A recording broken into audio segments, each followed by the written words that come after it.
The rain falls in sheets across the Amazon basin, a deafening curtain of water that drowns out every other sound in the world's largest rainforest.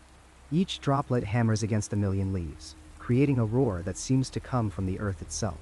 Then, cutting through the deluge like a knife through silk, comes another sound. A roar. Deep, guttural, impossible. And in its wake, silence. The insects stop their endless chorus. The howler monkeys cease their calls. Even the rain seems to hold its breath. In a village on the edge of uncharted territory, an old guide named Paulo speaks in whispers when darkness settles over the canopy. He refuses payment to enter certain paths after sunset. His hands shake when he describes what hunters have encountered in the deep forest, in places where the jungle grows so thick that GPS signals fail and compasses spin uselessly. They speak of a creature that walks upright like a man, but towers over any human. They describe a single eye in the center of its forehead, matted red hair covering the body as large as a bear, and claws that can disembowel a jaguar with one swipe. They call it the Mapinguari. But here is where the impossible becomes terrifying. These descriptions, passed down through generations of indigenous peoples, match almost perfectly an animal that science insists vanished from this earth 10,000 years ago. The giant ground sloth. Massive, herbivorous, extinct, Yet, the sightings continue. Hunters in 1997, loggers in 2005, a research team in 2018, all reporting the same creature, all describing the same unforgettable warning of its approach, a stench of rotting flesh so powerful it induces vomiting, a smell of death and decay that clings to the air long after the creature has vanished back into the green shadows. Something is out there in the unexplored depths. The question that haunts every expedition, every sleepless night in a jungle camp, is simple and profound. What are we really afraid of finding? Lanta. Deep in the emerald labyrinth of the Amazon rainforest, where the canopy blocks out the sun and the air hangs thick with moisture and mystery, there exists a terror so ancient that it predates European contact by countless generations. The indigenous peoples who have called this vast wilderness home for thousands of years speak of it in hushed tones, even today. They call it the Mapinguari, and the stories they tell about this creature have remained remarkably, unsettlingly consistent across centuries and across hundreds of miles of impenetrable jungle. The Caritiana people, whose ancestral lands sprawl across what is now the Brazilian state of Rondônia, have passed down accounts of the Mapinguari from grandfather to grandson, from grandmother to granddaughter, in an unbroken chain of oral tradition that stretches back into the mists of time before written records existed in this part of the world. Their elders describe a creature that towers over the tallest man, standing between 7 and 9 feet in height when it rises on its hind legs. Its body, they say, is covered in thick, shaggy fur the color of rust or dried blood, hair so dense and matted that it forms an almost impenetrable armor over the beast's flesh. But the Mapinguari's appearance grows stranger still. According to the Caritiana accounts, meticulously preserved through generations of storytelling, the creature's feet face backward. The toes point in the opposite direction of its travel, a detail that serves a chilling purpose. When hunters discover the massive footprints in the soft earth of the forest floor, they cannot tell whether the beast is approaching or retreating. This anatomical peculiarity has allowed the Mapinguari to evade and confuse those who would track it for centuries.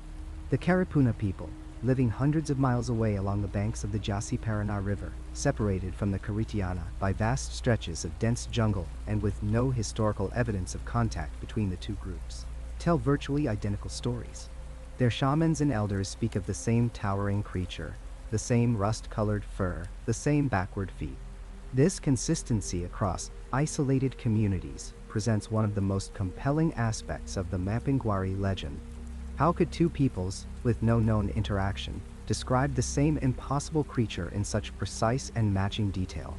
The creature's hide, according to both the Caritiana and Caripuna traditions, possesses an otherworldly quality. Hunters who have encountered the Mapinguari and lived to tell the tale report that arrows simply bounce off its body. unable to penetrate the thick mat of fur and the leathery skin beneath. Some accounts describe warriors emptying entire quivers at the beast, only to watch in horror as every shaft falls harmlessly to the forest floor. This invulnerability has made the Mapinguari not just a creature to be feared, but one to be avoided at all costs. Yet the most disturbing feature of the Mapinguari, the detail that causes even the bravest hunters to lower their voices when speaking of it, is the mouth. The indigenous accounts, again with eerie consistency across different tribes, describe a gaping maw located not in the creature's head, but in its torso. The mouth, they say, sits in the center of the Mapinguari's belly, ringed with sharp teeth. Some versions of the legend claim this belly mouth is the only vulnerable part of the creature's anatomy, but getting close enough to strike at it would require facing the Mapinguari at point-blank range, a prospect few have survived. The creature does not hunt silently. The Cryptozoology elders describe a roar that emanates from this stomach mouth, a sound so powerful and so terrible that it has physical effects on those who hear it. Witnesses claim the roar creates a wave of pressure that rolls through the forest, causing disorientation and paralysis in prey. Animals and humans alike freeze when they hear this sound, unable to run, unable to think clearly, their minds overwhelmed by primal terror. Some accounts suggest the roar itself can sicken those who hear it, causing nausea, headaches, and a sense of profound dread that lingers for days. The Yanomami people, living even further north, add their own voices to this chorus of testimony. Their oral histories speak of encounters with a creature they call by a different name but describe with the same haunting details. The Munduruku tribe to the east tell their children stories meant to keep them close to the village at night, stories of a red-furred giant that walks on backward feet and devours those foolish enough to wander too deep into the forest alone. Anthropologists and folklorists have struggled to explain this consistency. The conventional explanation for shared myths often involves cultural diffusion, the spread of stories through trade routes and intertribal contact, but the communities that speak of the Mapinguari were, in many cases, separated by weeks of travel through some of the most inhospitable terrain on Earth. The linguistic groups differ significantly. The Cryptozoology speak a language isolate, unrelated to the languages of their neighbors. The Karapuna speak a Tupi-based tongue. The Yanomami language family is entirely distinct from both. Yet, the stories align with unsettling precision. When Portuguese explorers first penetrated the Amazon basin in the early 1500s, they encountered these stories almost immediately. Priests traveling with the expeditions recorded indigenous warnings about certain territories, regions where even the bravest native hunters refused to go. The Portuguese, secure in their European worldview and armed with steel and gunpowder, dismissed these warnings as primitive superstition, the fearful imaginings of people they considered uncivilized. Colonial records from 1532 describe an expedition led by a Portuguese officer named Diogo Nunes that ventured into the interior of what is now Rondônia, despite urgent warnings from their Cryptozoology guide. The indigenous porters refused to continue beyond a certain point, describing the territory ahead as the domain of the Mapinguari. Nunes, according to the account written by the expedition's chaplain, laughed at these warnings and pressed forward with his European soldiers. The expedition numbered 23 men. Only 4 returned, and they were found wandering near the mouth of the Madeira River 3 months later, half-starved and, according to the chaplain's account, driven mad by whatever they had witnessed. The survivors spoke of roars in the night, of something massive moving through the trees, of men vanishing from the camp despite armed guard. The colonial authorities in São Paulo recorded the account, but attributed the disaster to hostile indigenous warriors, animal attacks, and the psychological strain of jungle travel. Similar incidents pepper the Portuguese colonial records throughout the 1600s. An expedition in 1568 lost 12 men in territory the local Munduruku people had declared forbidden. A missionary outpost established in 1614 was abandoned after 2 years, with the surviving priests reporting that the local people fled after several members of the community disappeared, taken, they claimed, by the creature of the fort. The Portuguese records reveal a pattern. When colonizers ignored indigenous warnings about specific territories, they suffered disproportionate losses. When they heeded the warnings and avoided those regions, their expeditions proceeded with relatively normal rates of attrition. Yet, the colonial mindset of the era could not accept that the indigenous people might possess genuine knowledge about the land and its dangers. Each disappearance, each failed expedition, was explained away through other means. What makes the Mapinguari legend particularly fascinating from an anthropological perspective is its persistence. Many indigenous stories have faded or transformed significantly under the influence of European contact and missionary activity. Yet, the Mapinguari accounts remain remarkably stable. The Caritiana people today tell essentially the same stories their ancestors told Portuguese explorers 500 years ago. The creature's description has not shifted to incorporate European elements or Christian symbolism in the way that many indigenous myths have evolved. It remains stubbornly itself: the backward-footed giant, the rust-red fur, the belly mouth, the paralyzing roar. Modern researchers have proposed various explanations. Some suggest the Mapinguari legend represents a cultural memory of giant ground sloths, massive prehistoric creatures that did indeed inhabit South America, and only went extinct around 10,000 years ago. These animals could grow to enormous size, and when standing on their hind legs, would have towered over humans. Could the stories have been passed down through hundreds of generations, preserving the memory of an actual creature? Others point to the possibility of misidentified known animals. The Brazilian tapir, the jaguar, various species of large primates, all have been proposed as the real creature behind the legend. Yet none of these animals match the descriptions in the crucial details. None have backward feet, none possess the invulnerable hide, and certainly none have a mouth in their stomach. The psychological dimension of the Mapinguari legend reveals deep truths about the human relationship with wilderness. The Amazon rainforest represents one of the last truly wild places on Earth, a realm where human control diminishes and nature reasserts its dominance. The Mapinguari, in a sense, embodies the forest's power to resist human intrusion. It is the physical manifestation of the danger that lurks in unexplored places, the reminder that despite our tools and our intelligence, we remain vulnerable. The detail of the backward feet serves a profound psychological purpose in the legend. It represents disorientation, the confusion that grips travelers in the deep forest where landmarks disappear and paths become mazes. When you cannot tell if danger is approaching or retreating, when you cannot trust even the evidence of tracks in the earth, you are truly lost. The impenetrable hide speaks to the futility of violence against nature itself. You cannot fight the forest with arrows or spears any more than you can kill a river or wound the sky. The Mapinguari, immune to weapons, represents nature's fundamental indifference to human aggression. And the belly mouth, that most disturbing detail, inverts the natural order. Mouths belong on heads, creatures should face the direction they travel, and predators should be something you can understand and predict. The Mapinguari violates these expectations at every level. It is wrong in ways that bypass rational fear and strike at something deeper, the instinctive human dread of things that should not be. Whether the Mapinguari exists as a physical creature or as a cultural phenomenon, its impact on the peoples of the Amazon is undeniable and real. It shapes behavior, defines boundaries, and preserves knowledge about dangerous territories. The Portuguese who ignored the warnings paid with their lives. The indigenous peoples who respected the Mapinguari's domain survived and thrived. Perhaps the truth of the legend lies not in whether a creature with backward feet and a belly mouth walks the Amazon, but in the wisdom of listening when the forest itself, through the voices of those who know it best, tells you to stay away. In the early 1990s, a young American ornithologist named David Oren found himself sitting in a dimly lit room in the Brazilian state of Acre, listening to a story that would redirect the entire course of his career. The rubber tapper across from him, a man whose weathered hands spoke of decades working in the deep forest, was describing an encounter with something he called the Mapinguari. But what caught Oren's attention, what made him lean forward and start writing faster in his field notebook, wasn't just another tale of a mythical beast. It was the details, the specificity.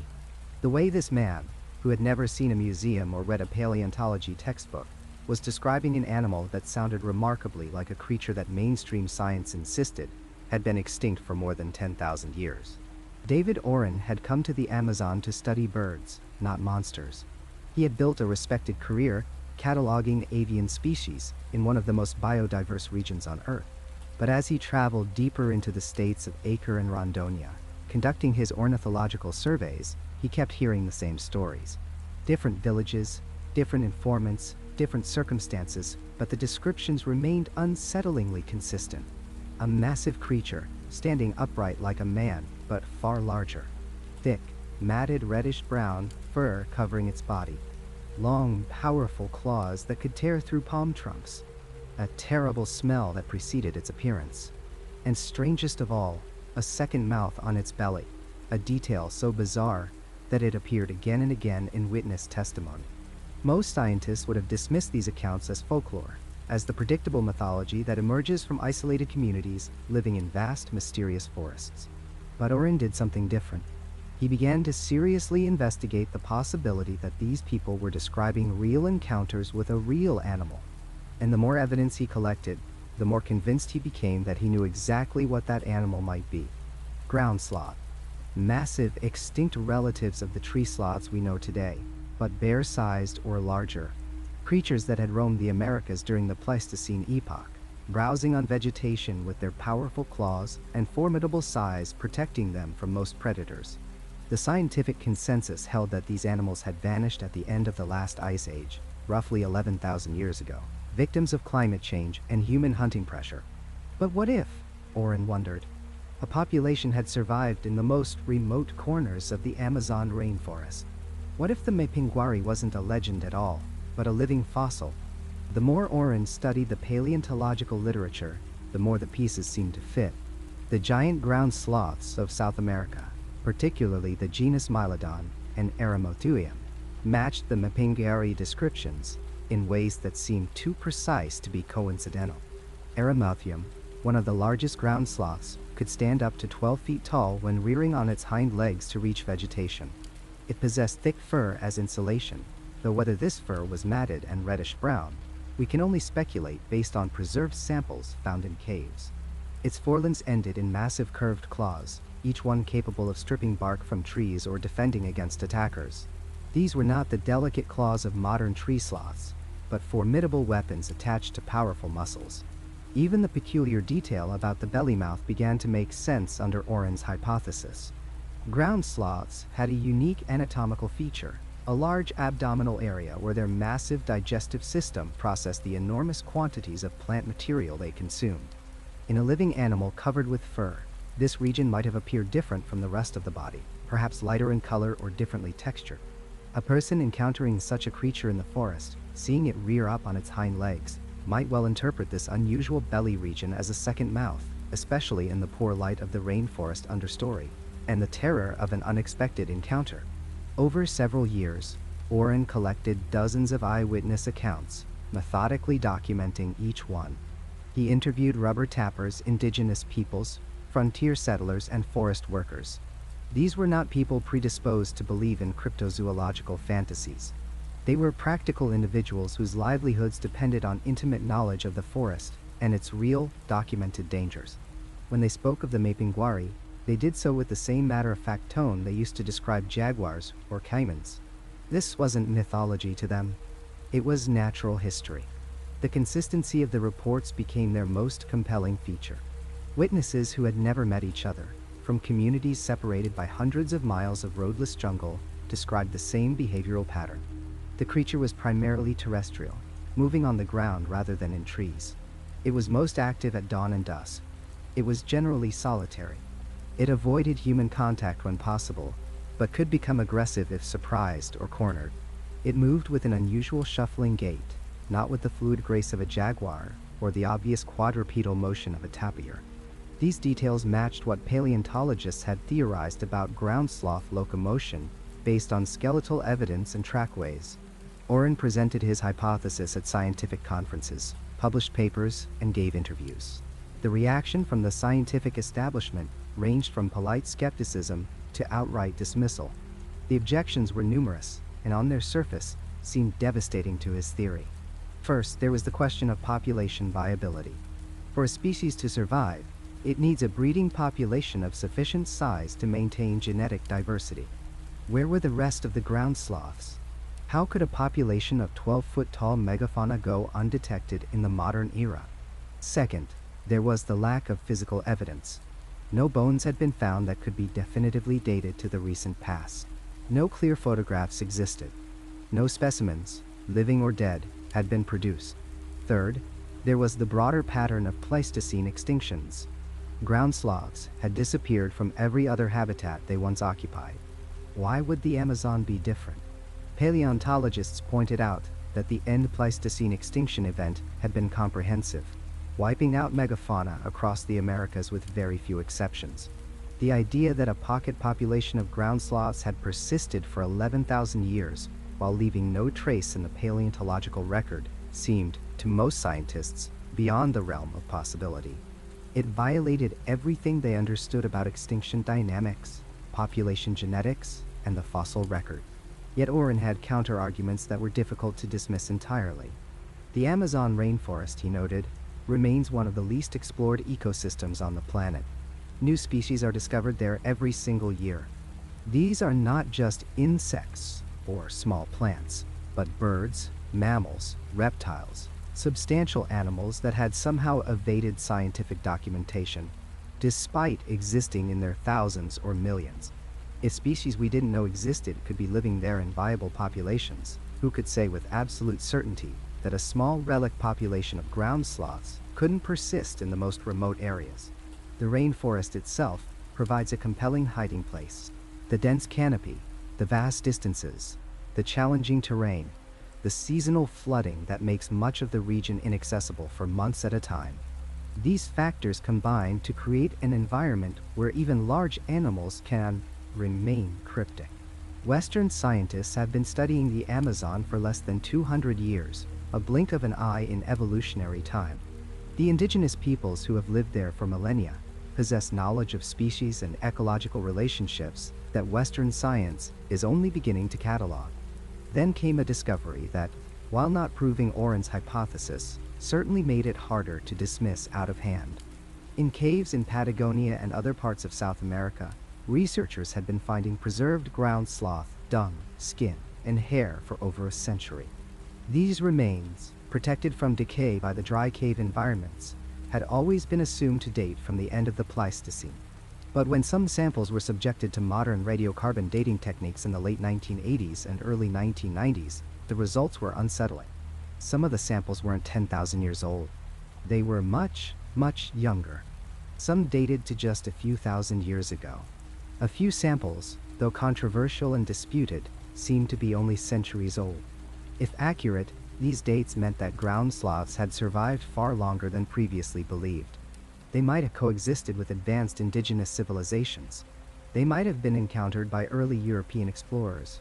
And if they had survived until just a few centuries ago, the leap to imagining a small population persisting to the present day became less absurd. The scientific community remained divided on how to interpret these younger dates.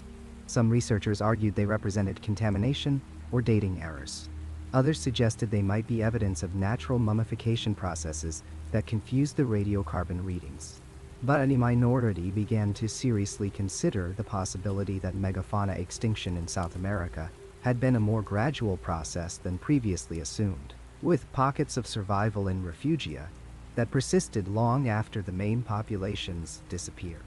Oren himself acknowledged the extraordinary nature of his claim. He understood that extraordinary claims require extraordinary evidence, but he also believed that absence of evidence is not evidence of absence, particularly in an ecosystem as vast and understudied as the Amazon. He pointed to other supposed living fossils that had shocked the scientific world when discovered. The coelacanth, a fish believed extinct for 65 million years, was found alive in 1938. The mountain gorilla, now one of the most iconic primates, was unknown to Western science until 1902. The megamouth shark, a 15-foot-long animal, wasn't discovered until 1976.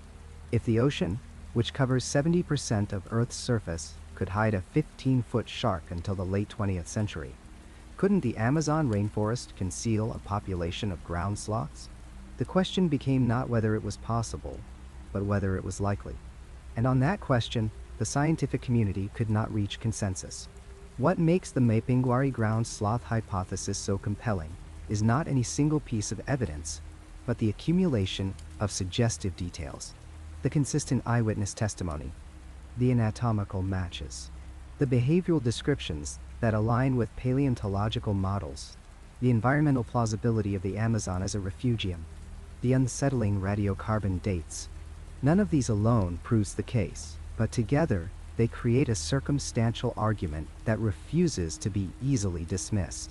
The debate continues to this day, a fascinating intersection of cryptozoology, paleontology, indigenous knowledge, and the fundamental question of what we actually know about the natural world. In our modern age, with satellite imagery and GPS and remote sensing technology, we like to imagine that Earth holds few secrets. But the Amazon, covering more than 2 million square miles, reminds us that our planet still contains vast spaces that resist our attempts at complete documentation. Whether those spaces contain surviving megafauna is a question that remains, for now, tantalizingly unresolved.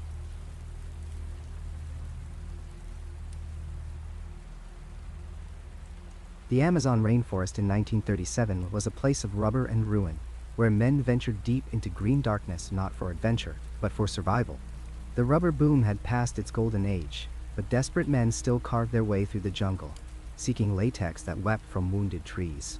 Among them was João Batista Azevedo, a man in his early 30s who had worked the Javari River region for nearly 8 years. Those who knew him described a practical man, not given to flights of fancy or the superstitious tales that animated campfire conversations.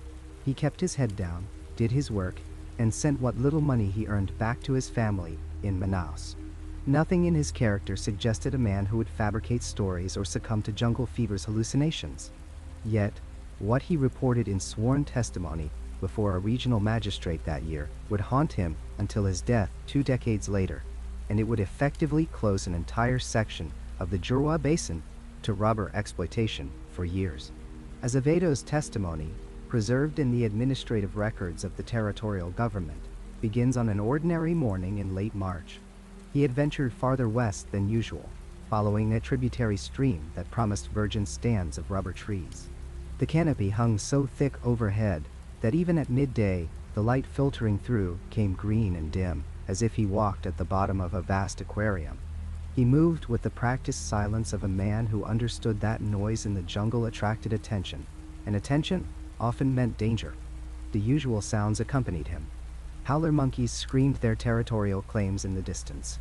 Parrots shrieked overhead. Insects hummed their ceaseless symphony. All of this was normal, the expected soundtrack of the Amazon's interior. Then the sounds stopped. Azevedo noted this detail specifically in his testimony. It was not a gradual diminishment, but an abrupt cessation, as if someone had drawn a curtain across the forest. The insects fell silent first, then the birds, and finally even the distant howlers went quiet. He had experienced this phenomenon before, usually just before a major storm, but the sky showed no signs of weather changes. The air felt heavy, yes, but not with the electric anticipation of rain. This heaviness was different, almost oppressive, carrying with it a quality he struggled to articulate. In his testimony, he called it a feeling of being watched, but said those words felt inadequate to capture the sensation that prickled across his skin. He should have turned back then. Years later, in the safety of a Manaus tavern, where he spent his final days, Azevedo would tell anyone who would listen that he knew in that moment he should have retreated. But the practical part of his mind, the part that calculated rubber yields and traveled distances, pushed him forward. He had come too far to turn back without finding those virgin trees. So he continued, machete in hand, pushing through the undergrowth that grew thicker as he walked. The smell reached him first. Azevedo's testimony dwells at length on this stench, searching for words adequate to convey its nauseating power. It was not the smell of death, not exactly, though it carried notes of decay. Nor was it the familiar reek of rotting vegetation that characterized parts of the forest floor. He described it as something alive, a musk so powerful it seemed almost solid, coating the back of his throat and making his eyes water. Mixed with this animal odor was something else, something that reminded him of turned earth after heavy rain, damp and fungal. The smell grew stronger with each step, until he was breathing through his mouth, trying futilely to avoid taking it into his lungs. Then he emerged into the clearing, and the smell became irrelevant compared to what lay before him. The clearing measured perhaps 30 feet across, a perfect circle carved from the jungle. But this was no work of human hands or natural treefall. Every plant within this space had been systematically stripped, not cut but torn and pulled, leaving raw earth churned into mud despite the lack of recent rain. Saplings lay shattered, their trunks splintered as if something massive had simply walked through them. Vines hung in shreds. Even the ferns and ground cover had been uprooted and scattered. The earth itself showed strange depressions, marks that Azevedo initially took for prints but could not match to any animal he knew. They were too large, too deep, and the pattern made no sense.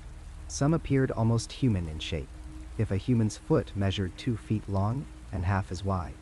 Others showed what might have been knuckle marks, suggesting whatever made them sometimes walked on all fours. Azevedo stood at the clearing's edge, trying to process what he saw. His testimony states that he remained there for several minutes, his rubber tapper's mind attempting to find a rational explanation. Perhaps a family of tapirs had wallowed here. Perhaps a tree had fallen and created this devastation, though no fallen tree was visible. Perhaps slash and burn cultivators had worked this spot, though the nearest indigenous settlements lay days away, and this destruction looked nothing like their careful agricultural methods. Then the thing in the center of the clearing moved, and Azevedo realized what he had mistaken for a mound of debris was alive. It rose slowly, almost ponderously, unfolding from a crouch that Azevedo had not recognized as a living thing. In his testimony, he struggles to convey the sheer scale of what stood before him. At first, on all fours, it might have stood 4 or 5 feet at the shoulder, massive and solid, built like a barrel covered in reddish-brown fur that hung in matted clumps. The fur appeared wet, though whether with water, mud, or some secretion, Azevedo could not determine. Then it kept rising, shifting its weight back, lifting its upper body off the ground, standing on legs that seemed too short and thick for the torso they supported. 10 feet tall at minimum, perhaps more. Azevedo's testimony repeatedly returns to the height, as if by quantifying it, he could make it comprehensible. He stood 5 feet and 6 inches himself, an average height for men of his generation and region.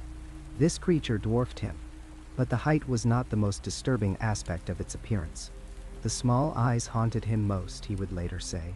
For something so large, the eyes seemed absurdly tiny, dark points, set deep in a face that seemed all wrong, as if the skull beneath the skin had been designed according to principles that violated mammalian anatomy. The face pushed forward but not into a proper snout. Instead, it created a heavy, brutish profile that suggested both ape and something else, something that fit no classification Azevedo knew. The nose consisted of 2 large holes, flaring and contracting with each breath the creature took. But it was the neck, or rather the absence of a neck, that created the most unsettling impression. The massive head sat directly on the shoulders, as if the creature had been compressed, compacted into a form more solid and dense than nature typically allowed.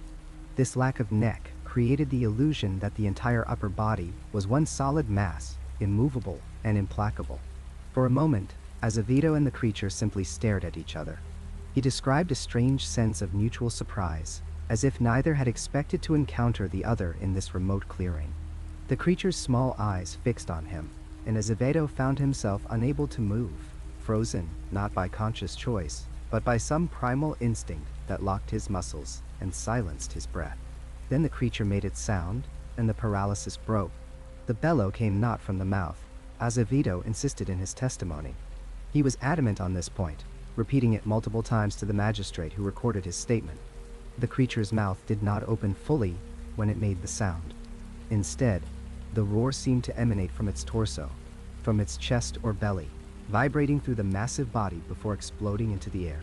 The sound was deep enough to be felt as much as heard, a physical pressure that pushed against Azevedo's chest and made his teeth ache. It held no rage that he could detect, no warning growl like a jaguar's threat. This was something else, a vocalization that spoke a vast alien presence, a declaration of territory, or perhaps simply an acknowledgement of his intrusion. Instinct took over. Azevedo raised his machete, the tool that had been his constant companion for 8 years, the blade he had used to clear paths, harvest rubber, and occasionally defend against snakes. It was a good blade, kept sharp, substantial enough to hack through thick vines with a single stroke. He had killed a caiman with it once, when the reptile had wandered too close to his camp. The weight of it in his hand provided comfort, a familiar tool for dealing with threats. He struck as the creature took a step toward him, closing the distance with a lurching gait that seemed slow but covered ground with disturbing speed. The machete connected with the creature's arm, right below what might have been an elbow, with a solid impact that jarred Azevedo's shoulder. The blade should have cut deep, should have split hide and found meat beneath. Instead, it bounced off, deflected as if he had struck hardwood or stone wrapped in leather. The sensation transmitted through the blade and handle felt raw, not like hitting flesh or even thick hide, but like striking something with an unnatural density, something that should not exist. Azevedo struck again, panic rising now, aiming for the torso, putting his full strength behind the blow. Again the machete rebounded, and this time the impact loosened his grip, nearly tearing the weapon from his hand.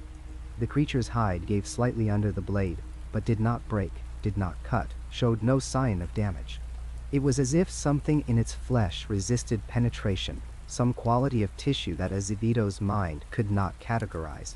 The creature bellowed again, that deep chest-borne sound, and took another step forward. Its arms rose slightly, not reaching for Azevedo, but lifting in what might have been preparation to grasp or strike. The hands, if they could be called hands, showed thick fingers tipped with what looked like dark nails or claws, though Azevedo did not wait to examine them closely. He ran. In his testimony, he makes no excuse for this, shows no shame. He ran because every instinct in his body screamed at him that his weapons were useless, that standing his ground meant death, and that his only hope lay in the one advantage he possessed: speed. The creature was massive and powerful, but as it moved, Azevedo saw that it was also slow. Each step it took was deliberate, planted firmly before the next movement began. It did not sprint or charge. It moved with the inexorable patience of something that did not need speed, something accustomed to running down prey through persistence rather than explosive acceleration. Azevedo crashed through the jungle, abandoning all pretense of trail finding or careful navigation. Branches tore at his face and arms. Vines caught at his legs. Behind him, he heard the creature following, the sound of undergrowth being crushed rather than pushed aside, the continuing rustle of its passage through vegetation that should have stopped something its size. He ran until his lungs burned, until his legs trembled, until the sounds of pursuit finally faded behind him. Only then did he stop, collapsing against a tree trunk, gasping for air that still carried a faint trace of that terrible musk. He had lost his bearings completely in the flight, had no idea which direction led back to his camp or to the river. But he was alive, and that mattered more than navigation. He would find his way eventually. The Amazon might kill him, but at least it would kill him in ways he understood. Thirst, hunger, snakes, jaguars. These were familiar dangers. What he had encountered in that clearing belonged to a different category entirely. He never saw his camp again. When other rubber tappers found it 3 days later, alerted by Azevedo's failure to appear at the trading post, they discovered his shelter intact but abandoned, his few possessions still in place, his rubber collection hanging from trees. Azevedo himself stumbled into a small settlement nearly 40 miles downriver, delirious and suffering from exposure. When he recovered enough to speak, he told his story, and those who heard it marked his words carefully. Several of the men who found his abandoned camp refused to work that section of the Jurawa afterward. The region gained a reputation, whispered about in the ports where rubber tappers gathered.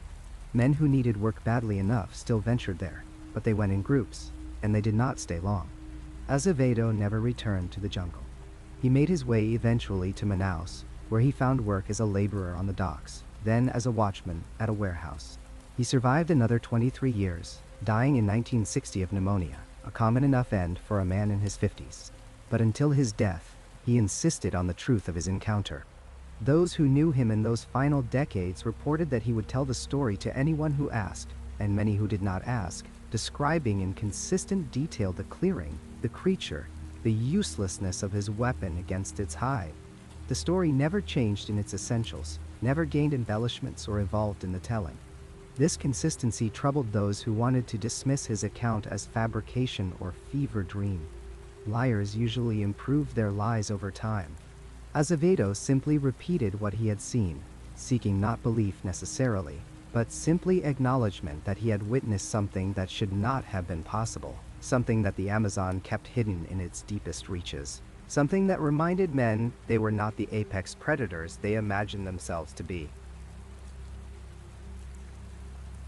The Amazon rainforest holds more secrets than science can comfortably explain. For every species we catalog, every river we map, there remain vast territories where the canopy closes overhead like a cathedral ceiling, and the rules of the known world seem to bend. It was into one of these forgotten places that Dr. Helena Marks ventured in March of 2004, driven by scientific curiosity and the promise of undiscovered botanical specimens. She would never return. Dr. Markey was not a reckless explorer. At 41 years old, she had spent nearly 2 decades studying the pharmacological properties of Amazonian plant life, publishing extensively and earning respect throughout Brazil's academic community. Her fieldwork had taken her into remote regions before, always with meticulous preparation and local guides who knew the terrain. When she announced her intention to conduct research in the Vale do Javari, colleagues noted her excitement but saw nothing unusual in the expedition itself. The Vale do Javari remains one of the most isolated regions in the entire Amazon basin, a territory roughly the size of Austria, where uncontacted indigenous tribes still live beyond the reach of modern civilization. It was precisely this isolation that attracted Marks. Where human influence remained minimal, she reasoned, undiscovered species might flourish. She departed from the small river town of Atalaya do Norte on March 9, 2004. Accompanied by her research assistant, 26-year-old Lucas Ferreira, and an indigenous guide named João Pinheiro. Their supplies included standard field equipment, camping gear rated for tropical conditions, satellite communication devices, and collection materials for botanical samples. Pinheiro, a Canopy man who had guided researchers before, knew the waterways and trails of the outer Vale do Javari better than most.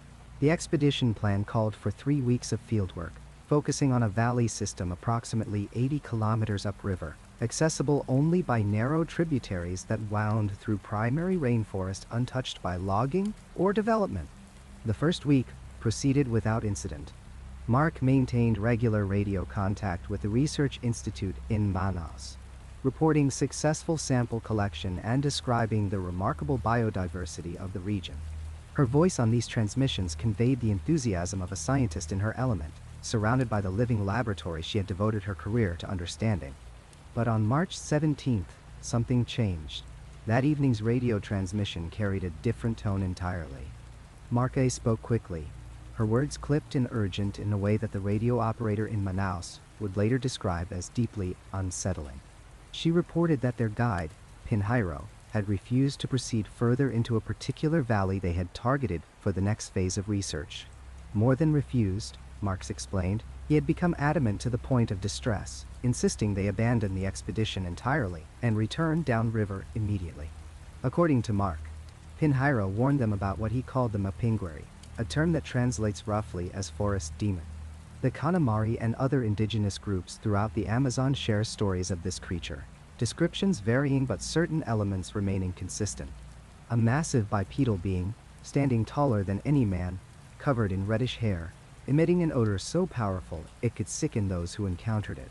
Some versions describe a single eye, others a mouth in its belly, details that seem to shift with each telling. Anthropologists typically classify such accounts as folkloric, possibly rooted in distant memories of giant ground sloths that went extinct thousands of years ago. But Pinheiro's warning carried the weight of genuine fear, not superstition casually shared around a campfire. He told Marks and Ferreira that the valley ahead belonged to the Mapinguari, that local people avoided it entirely, that the signs were everywhere for those who knew how to read them. Trees damaged in ways no known animal could explain. The persistent smell that announced the creature's territory. The absolute absence of larger mammals in areas that should have teemed with them. Marks, speaking to the radio operator that evening, expressed frustration with what she perceived as superstition impeding scientific work.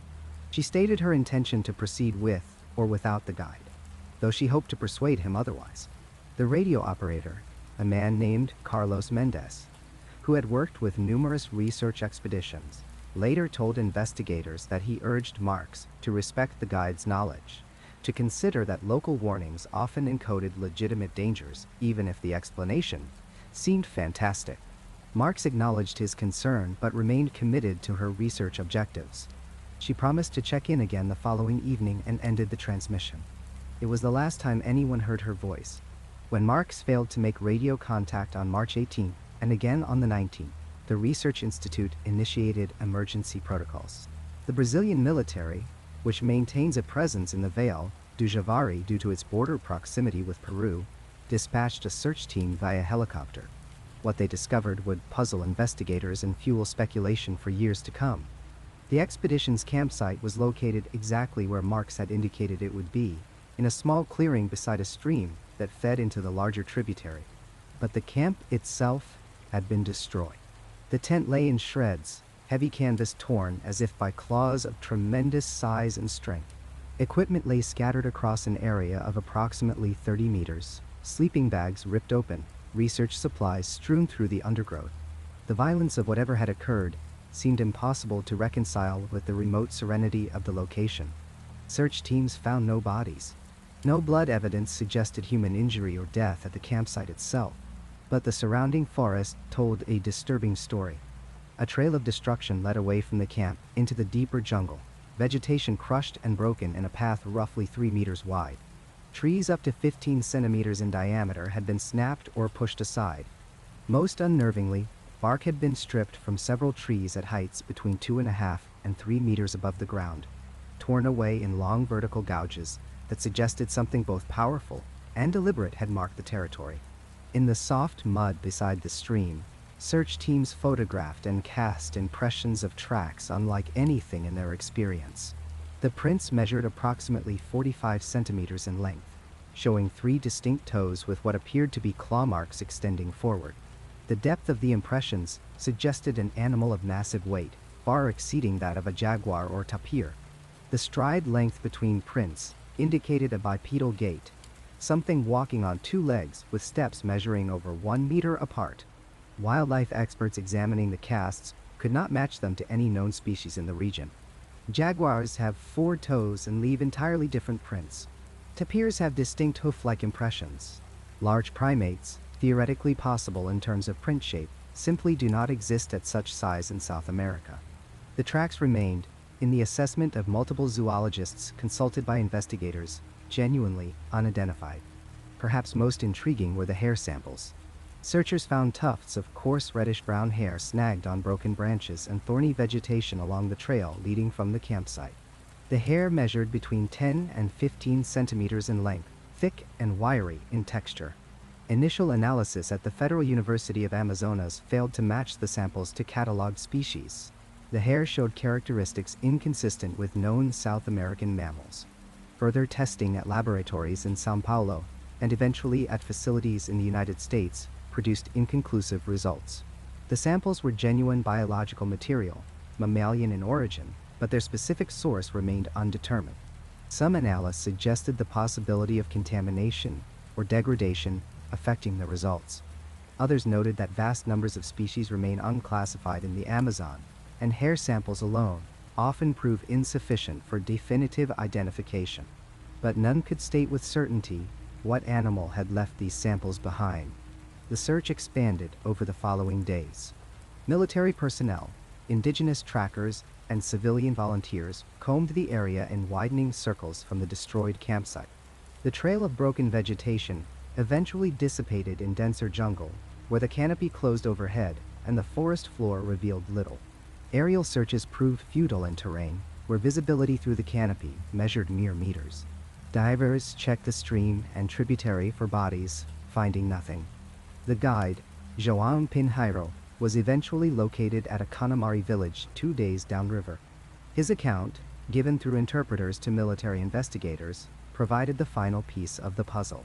Pinheiro stated that he had left the expedition on the evening of March 17th after his warnings were dismissed.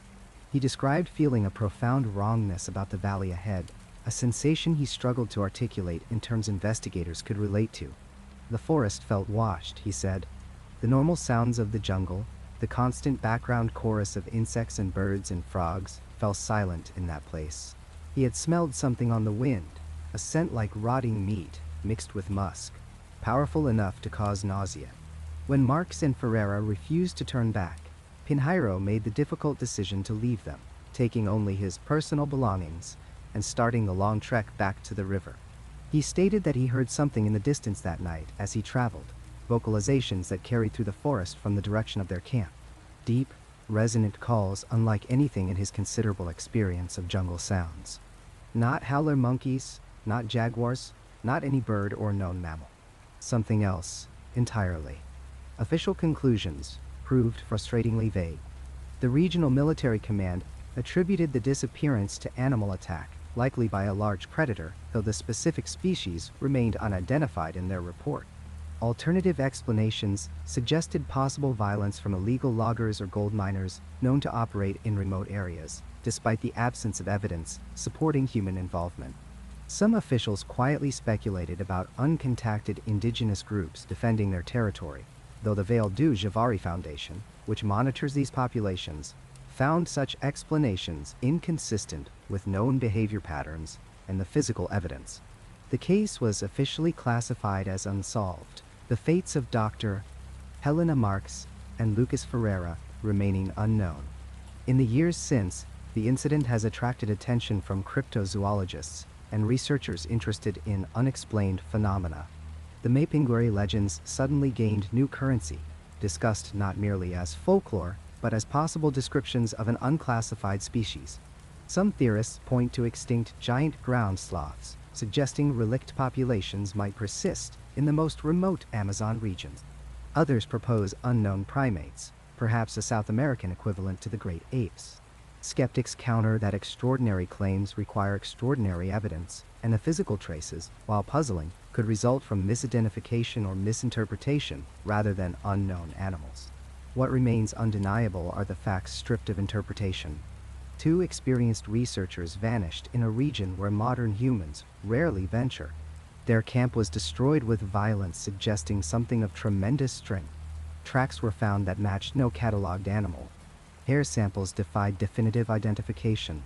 And the indigenous people who know that land most intimately refused to enter certain valleys, passing down warnings about forest demons that perhaps encode genuine ecological knowledge our science has yet to understand. The Amazon keeps its secrets close, and sometimes those secrets prove more disturbing than any answer we might prefer. The jungle along the Peru-Brazil border has always attracted men running from something. In 2011, one of the countless illegal logging camps hidden beneath that endless green canopy became the site of an encounter that would break 12 hardened criminals and leave them fleeing from wealth they had risked their freedom to claim. The camp foreman, a Brazilian national who asked to be identified only as Roberto, had spent 17 years in the illegal timber trade. He had survived confrontations with police, rival operations, and the constant dangers of working in one of the most remote environments on Earth. Nothing in those years had prepared him for what arrived at their camp on a moonless night in late August. The sound came first, just after darkness fell completely over the forest. Roberto described it as beginning almost below the threshold of hearing. A vibration felt in the chest before the ears could register it. Then it grew. The roar that followed was unlike anything the dozen men in that camp had encountered, and between them, they had decades of jungle experience. This was not a jaguar, not the territorial bellow of a howler monkey, not any sound that belonged to the catalog of known animals in that region. The roar seemed to come from everywhere at once, reverberating through the ground itself. Roberto said the diesel fuel in open containers rippled with the vibration. Several men dropped what they were holding. The camp went absolutely silent in the aftermath. 12 men frozen, waiting. Javari. Then came the destruction. The camp had been arranged in a typical configuration for illegal operations. A central shelter constructed of rough-cut timber and corrugated metal, surrounded by their expensive equipment. Chainsaws, generators, fuel drums, and a satellite phone that represented their only connection to civilization. The creature, whatever it was, began with the equipment furthest from the shelter. The men heard metal screaming as something was torn apart. Then came the sound of one of their generators, a piece of machinery weighing approximately 300 pounds being lifted and thrown. The crash when it landed was followed by stunned silence from the men now huddled inside their shelter. These were not soft men. Several had served time for violent crimes.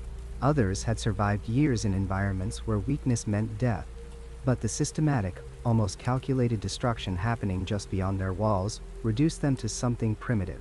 Miguel Santos, one of the younger workers, later told investigators that the psychological horror was worse than the physical danger. They were trapped in a structure that suddenly felt like a cage rather than protection. The creature began to circle. For hours, it moved around their shelter. They could hear it breathing, massive inhalations that sounded wet and labored. The footfalls shook the ground with each step. Roberto estimated, based on the spacing of the sounds, that whatever circled them stood at least 9 or 10 feet tall, possibly taller. Its gait was bipedal, distinctly two-footed, ruling out any known large predator in the region. The stench arrived gradually, seeping through every gap in their hastily constructed walls. Multiple witnesses described it identically, a combination of rotting meat, sulfur, and something else, something that smelled wrong on an instinctive level. Strong men began to gag. They stuffed rags into the gaps, but nothing stopped that smell. It seemed to coat the inside of their throats, triggering a primal revulsion that several men said felt like a warning, their bodies screaming at them that they were in the presence of an apex predator. Then it began testing the structure itself. The first strike against the wall came without warning. The entire shelter shuddered. Support beams, each cut from hardwood trees in the surrounding jungle, transmitted the impact with a crack that sounded like a gunshot. One of the younger men began to sob. Another started praying in Spanish, a rapid, desperate litany that would continue for hours. The strikes came at irregular intervals, which witnesses later agreed was worse than if they had been constant. Every few minutes, sometimes after a gap of 15 or 20 minutes, another impact would hit. Sometimes the north wall, sometimes the east. The creature seemed to be probing for weaknesses, learning the structure. Several support beams developed visible cracks. The men watched these cracks spread with each new impact, doing the terrified mathematics. How many more hits could the shelter withstand? Roberto had a pistol, a 9mm that suddenly felt absurdly inadequate. Several other men had machetes. No one suggested going outside. No one suggested fighting back. They had all glimpsed something through the gaps in the walls, and that was enough. The glimpses were fragmentary but consistent. Moonlight, when it broke through the cloud cover, would occasionally illuminate the clearing around their shelter. Through the gaps between boards, through the space where the metal roof met the walls, men caught sight of something massive, a shadow that blocked out stars. An arm, covered in dark hair, reaching past a gap with fingers that seemed impossibly long. The unanimous description was of something that moved like a man, but was built on a scale that violated everything they understood about anatomy. Carlos Mendez, who had worked as a logger for 12 years, saw it most clearly. A gap in the wall near where he crouched gave him a partial view of the clearing. When the creature passed within a few feet of that gap, illuminated by the generator lights they had left running outside, he saw its profile. The head was crested, he said, with a pronounced ridge running front to back. The shoulders were massive, hunched forward. When it turned its head, scanning the shelter, he saw the eyes catch the light and reflect it back, a bright amber eyeshine that he said looked intelligent, calculating, and utterly without mercy. That glimpse broke something in Carlos, a man who had once stabbed a rival in a dispute over a woman, who had survived a logging accident that crushed 3 of his ribs, curled into a ball, and began to weep like a child. He was not alone. By the 3rd hour, at least half the men in that shelter were crying openly. Others prayed. Some sat in catatonic silence, their minds retreating from a reality too terrible to process. The creature vocalized periodically throughout the night. Sometimes it was that ground-shaking roar. Other times, witnesses described something worse, a sound that resembled human speech but distorted, as if something was trying to form words with a throat not designed for language. Roberto swears he heard it mimic their prayers, repeating the cadence and rhythm of the Spanish words, but without comprehension, like a parrot, with a voice that rumbled from a chest the size of a barrel. Dawn came with agonizing slowness.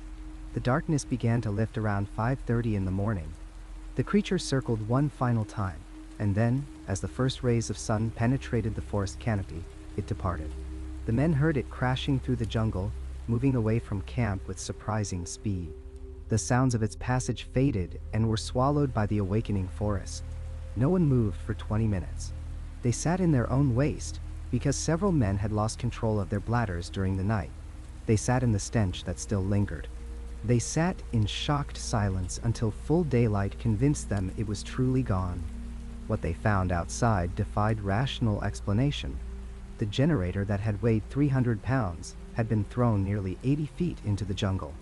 They found it embedded in the soft earth, the metal housing crumpled like aluminum foil. Another piece of equipment, an industrial wood chipper weighing close to 500 pounds, had been flipped completely over and lay on its side, the frame bent at an angle that should have been impossible without heavy machinery. Fuel drums were scattered across the clearing like toys. Trees surrounding the camp, hardwoods with trunks a foot thick, bore deep gouges at a height of 8 to 10 feet off the ground. The gouges were parallel, 3 or 4 deep scratches that had removed chunks of wood and exposed the pale flesh of the trees beneath. Whatever made those marks had claws, and had used them to mark territory with casual, devastating power. Then, there were the tracks. In the soft earth around the camp, in areas where the creature had circled repeatedly, they found footprints unlike anything in their experience. The prints showed 3 toes, each one roughly the size of a dinner plate. The depth of the impression suggested enormous weight. Roberto estimated, based on his knowledge of tracking game animals, that whatever made those prints weighed close to 800 or 900 pounds. The stride length between prints measured over 6 feet, consistent with something walking upright at a height of 9 to 10 feet tall. The 12 men held a brief, frantic discussion. Then they began walking. They left everything. Equipment worth tens of thousands of dollars, harvested timber worth even more, their tools, their supplies, everything. They walked for 2 days, through the jungle to reach the nearest settlement, a small village where they could arrange transportation back to civilization. Several men never returned to logging. Carlos Mendez moved to Lima and took a job in construction, working only in the city where buildings and crowds and lights offered the illusion of safety. Miguel Santos had nightmares for 3 years, always the same dream, trapped in a wooden box while something circles outside, testing the walls, looking for a way in. The official report, when authorities finally investigated weeks later, attributed the incident to a rival logging operation, attempting to scare off competition. This theory falls apart under minimal scrutiny. Rival operations might use intimidation, but they want equipment and timber, not to destroy it. They want to drive men away and then claim the resources. The systematic destruction at the camp had no economic motive. Nothing was stolen. Everything was simply demolished or scattered, acts of pure dominance. Some skeptics suggested an elaborate prank, perhaps orchestrated by environmental activists. This explanation, Roberto and the others find deeply insulting. They ask reasonable questions in response. What activist organization has the resources to stage a night-long operation in one of the most remote jungles on Earth? How did they create tracks that forensic casts later confirmed were pressed into the earth under enormous weight, far beyond what a man in a costume could produce? What kind of prank causes combat-hardened criminals to abandon wealth and flee in terror so profound that years later they still wake screaming? The psychological dimension cannot be dismissed. These were men who had chosen lives outside the law, who had faced real dangers, who understood violence and threat from personal experience. For all 12 to break simultaneously, for their collective response to be flight rather than fight, suggests an encounter with something that bypassed rational thought and spoke directly to the most ancient parts of the human brain, the parts that remember when humans were prey. The 3-toed tracks remain unexplained. Indigenous peoples in that region have stories going back generations about the Mapinguari, a creature of enormous size that walks upright and kills with rage rather than hunger. The descriptions from folklore match what those 12 men experienced with unsettling accuracy. Years later, when interviewed separately, all 12 men told the same story with consistent details. The roar that came from everywhere. The methodical destruction. The circling that lasted hours. The stench. The shadow that blocked out the moon. the intelligence in how it tested their shelter, learning it, deciding whether to tear it apart. They all agreed on one more detail. Whatever was outside that shelter was not simply an animal. It was something that understood they were there, understood they were afraid, and drew out their terror with what felt like deliberate cruelty. The darkness of the Mato Grosso rainforest was absolute on the night of November 15, 2016, when Dr. Elena Vasquez and her team of conservation biologists settled into their remote monitoring station. They had spent 3 weeks tracking jaguar populations through this particularly dense section of the Brazilian wilderness, miles from the nearest settlement, surrounded by canopies so thick that even at midday, the forest floor existed in perpetual twilight. Their equipment, state-of-the-art motion-activated cameras and digital audio recorders, had been strategically placed along known game trails and near water sources. Everything had been functioning perfectly until that night. Dr. Vasquez would later describe the evening as unnaturally still. The usual chorus of howler monkeys had gone silent around 8 in the evening. The constant hum of insects, that living soundtrack of tropical nights, had diminished to almost nothing. It was the kind of silence that made experienced field researchers uneasy, the kind that suggested something large and predatory had entered the area. At approximately 9:47 that night, the first sound came through their audio monitoring system. It started as a low rumble, so deep that it registered as much in their bodies as in their ears. Dr. Vasquez described feeling it in her chest cavity, a physical pressure that made her heart skip. The vocalization, if it could be called that, sat at the edge of human hearing, a resonance that seemed to come from everywhere and nowhere simultaneously. Then it resolved into something more distinct, a series of deep whooping calls that rose and fell in a pattern, unlike anything the team had ever encountered in their combined 40 years of field experience. Marco Silva, the team's audio technician, immediately began checking their equipment levels. The sounds were so powerful, they were redlining the recording meters, forcing him to quickly adjust the input gain to prevent distortion. He would later tell investigators that his first thought was equipment malfunction, because nothing biological should produce frequencies that strong. But the meters were functioning correctly. Something out there in the darkness was generating vocalizations of extraordinary power.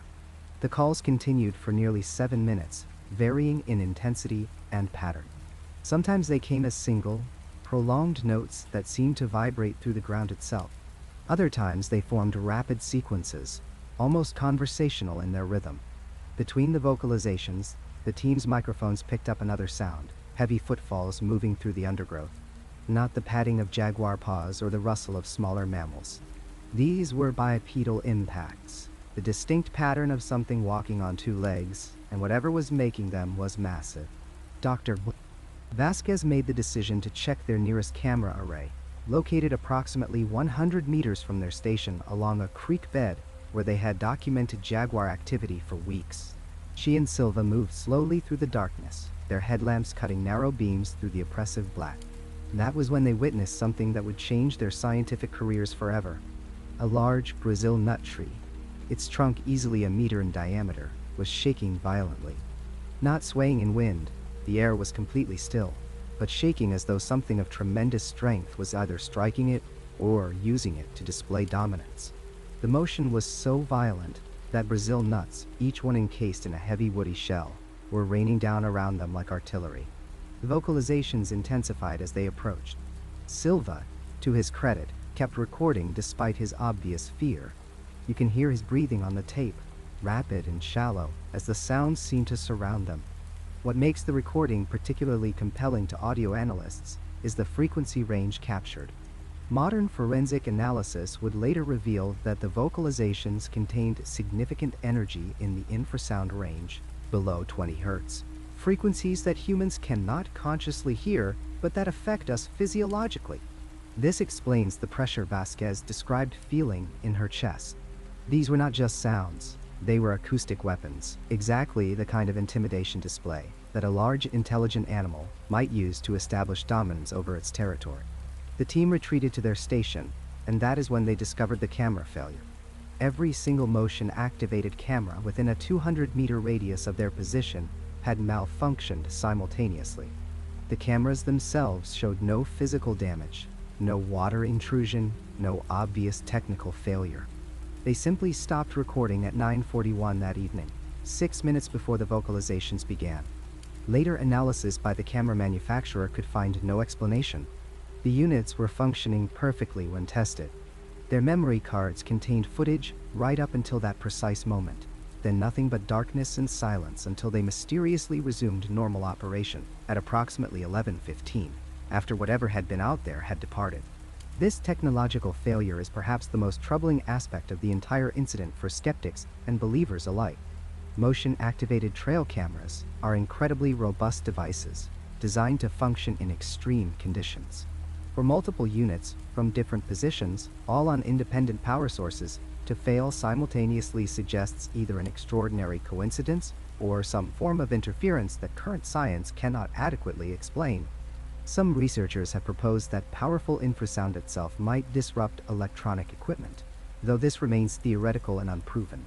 The audio recording that survived, however, is undeniable. Dr. Vasquez secured the files and initially shared them only with colleagues in the cryptozoology and wildlife acoustics communities. Dr. James Thornton, a wildlife acoustics specialist at Cornell University with over 30 years of experience analyzing animal vocalizations from around the world, was among the first experts to examine the recording. His analysis was sobering. The fundamental frequency of the vocalizations, the bass tone, was far too low for any known primate species in South America. Howler monkeys, famous for their deep calls, typically vocalize in the 300 to 500 Hz range. These sounds contain strong energy at frequencies below 100 Hz, with significant components even lower. Dr. Thornton also noted the temporal pattern, the rhythm and spacing of the calls.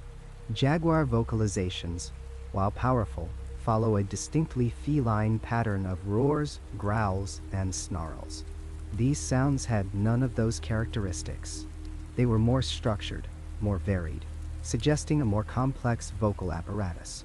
When compared to known great ape vocalizations from Africa and Asia, the patterns showed some superficial similarities to gorilla chest-beating displays and orangutan long calls, but the frequency range remained all wrong.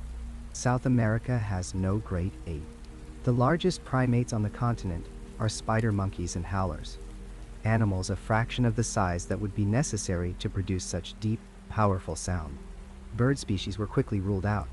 While some large birds like emus or cassowaries can produce surprisingly low-frequency sounds, the pattern and context were completely inconsistent.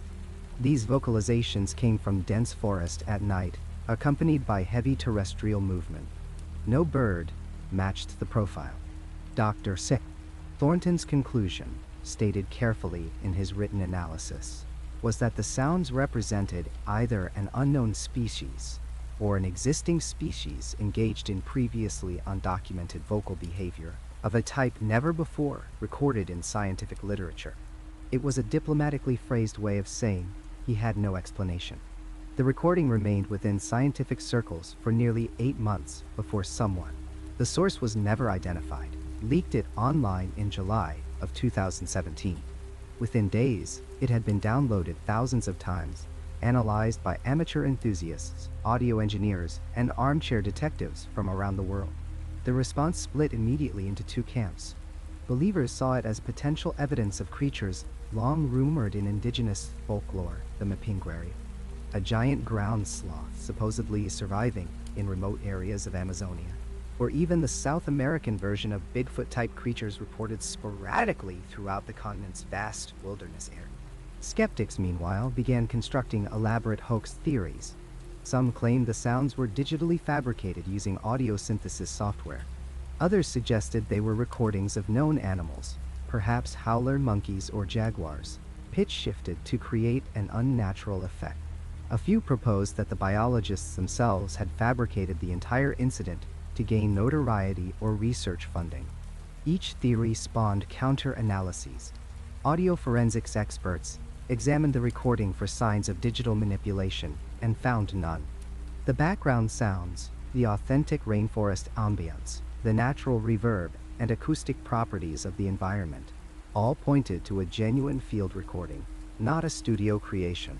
The pitch-shifting theory collapsed under technical scrutiny. When you artificially lower the pitch of a recording, you also slow down the temporal characteristics, the speed of the sounds. These vocalizations had the correct temporal patterns for sounds naturally produced at those frequencies.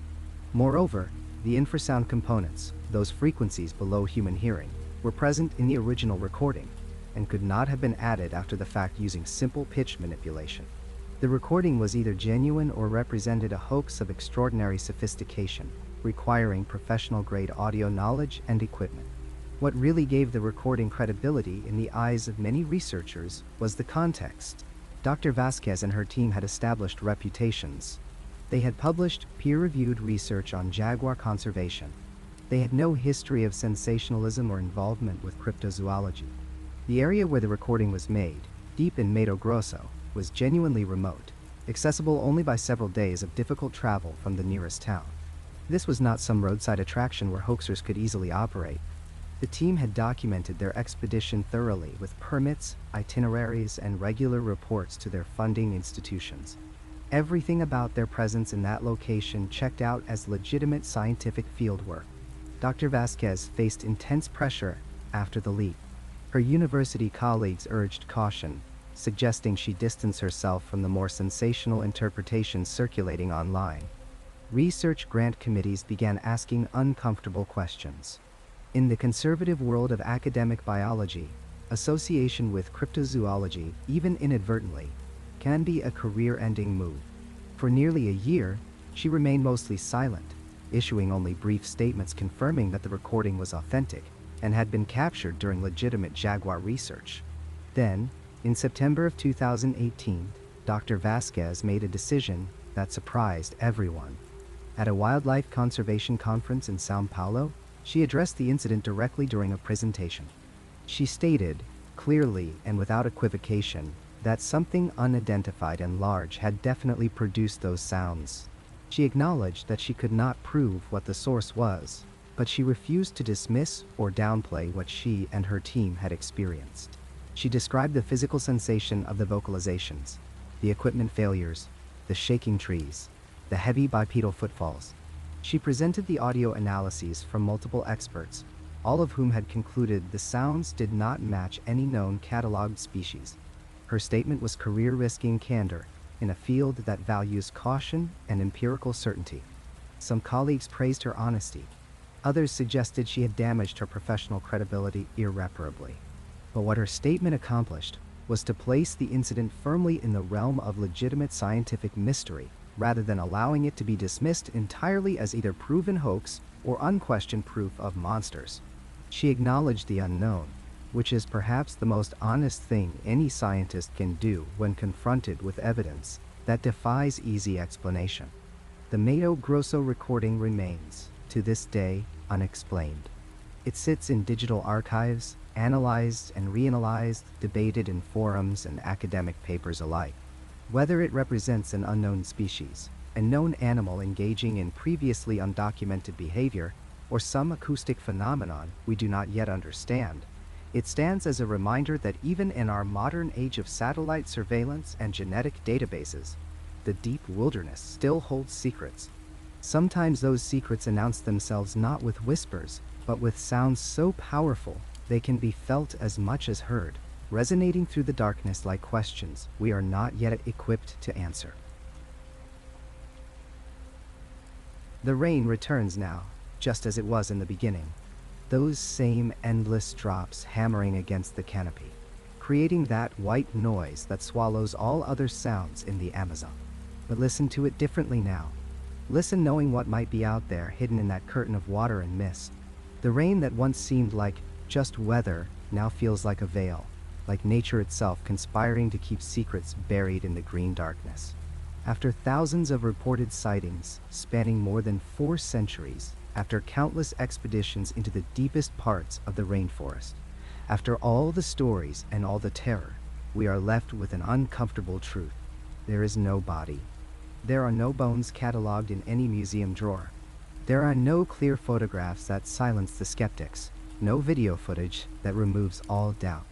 The Mapinguari, if it exists, has left us with nothing tangible to grasp, nothing solid to prove its reality beyond the trembling voices of witnesses. and the consistent thread of descriptions that weave through time. This absence forces us to confront haunting questions that have no easy answers.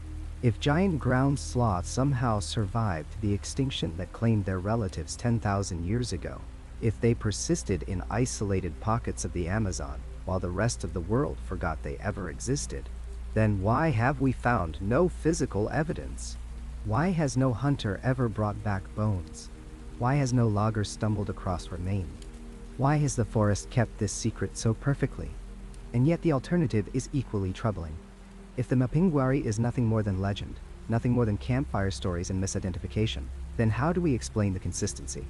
How do we account for the fact that indigenous tribes separated by hundreds of miles, groups with no contact with each other, describe the same creature with the same terrifying details? The backward feet, the second mouth on the belly, the penetrating stench, the roar that freezes the blood. These details repeat with an accuracy that seems impossible for pure myth. Perhaps the most chilling possibility is one that researchers are beginning to seriously consider. What if some creatures have evolved to avoid human contact so successfully that we may never prove their existence? What if the Mapinguari, whether it is a surviving megafauna or something else entirely, has developed behaviors over millennia that make detection nearly impossible? The Amazon has shaped countless species into forms of camouflage and survival that defy belief. What if the greatest adaptation is the ability to remain unseen? Consider the scale of the forest itself. The Amazon rainforest covers more than 2 million square miles, an area so vast it defies human comprehension. Scientists estimate that approximately 80% of the rainforest has never been touched by human feet, never been explored, never been mapped in any meaningful way. There are river systems no outsider has ever traveled. There are valleys where no researcher has ever ventured. In those unmapped spaces, in those green voids on our charts, almost anything could persist. But those spaces are shrinking. Every year, the Amazon loses approximately 17 million acres to deforestation. 17 million acres d'archi. That is an area larger than many countries, vanishing annually beneath chainsaws and bulldozers, and the relentless push of human expansion. And here is where the mystery takes its most unsettling turn. As the forest diminishes, as humans penetrate deeper into areas that were once utterly remote, reports of Mapinguari encounters are not decreasing. They are increasing. The pattern is undeniable and deeply disturbing.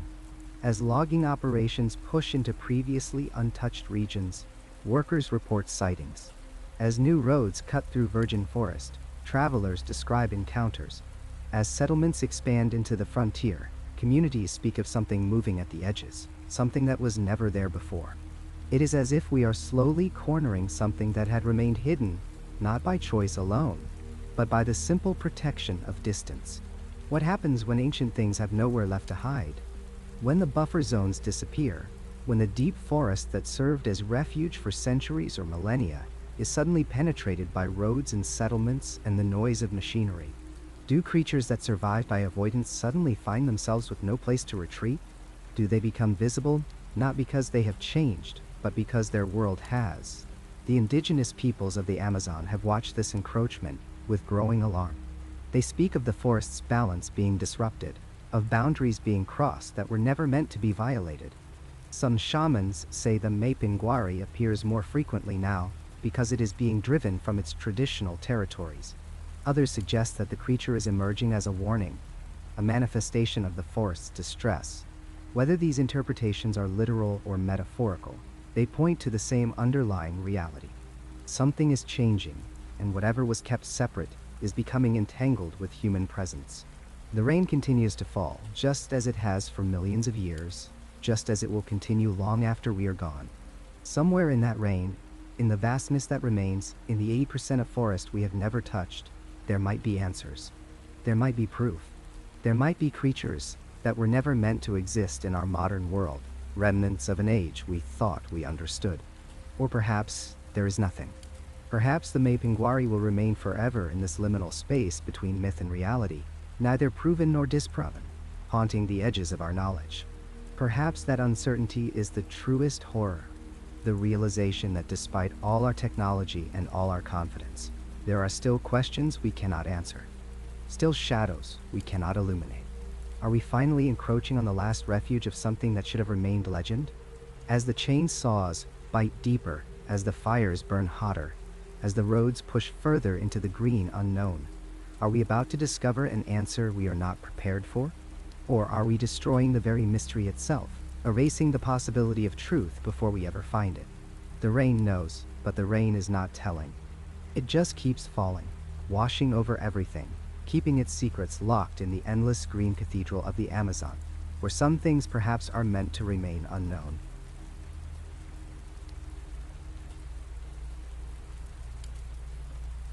That's where this journey ends for tonight. If you made it all the way here, subscribe and hit the bell for more long-form stories like this. Check out the videos on screen for more right now. Drop your own experiences in the comments below. Thanks for listening, and I'll see you in the next one.